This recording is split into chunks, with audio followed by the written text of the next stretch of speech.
The north coast of British Columbia, home to temperate rainforests and an abundance of marine life.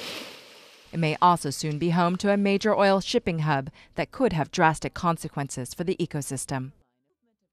The Northern Gateway project, now pending regulatory approval, would see crude oil extracted from Alberta's oil sands and piped more than 1,000 kilometers overland to a marine terminal on the Pacific coast.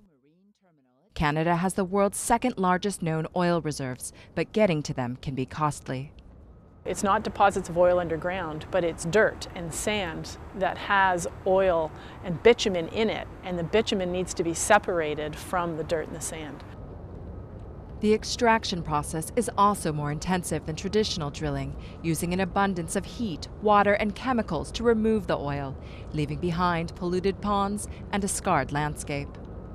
Northern Gateway will deliver oil to U.S. and Asian markets. According to Enbridge Incorporated, the company behind the project, it will net the Canadian energy sector $28 billion in the first decade alone. But for many who lie in its path, that's not incentive enough. The fierce opposition to the project is led by the First Nations communities. Northern Gateway will cut a straight line right through their territories.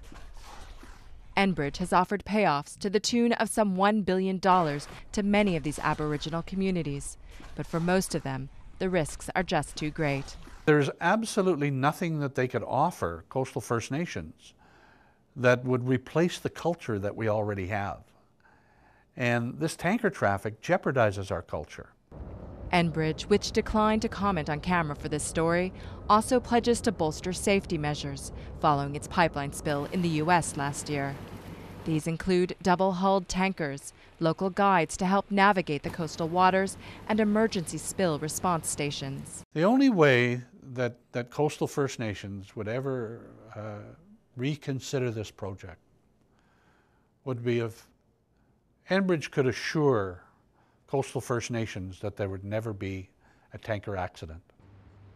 Even with the most advanced of safety systems, Enbridge says it can offer no such guarantees.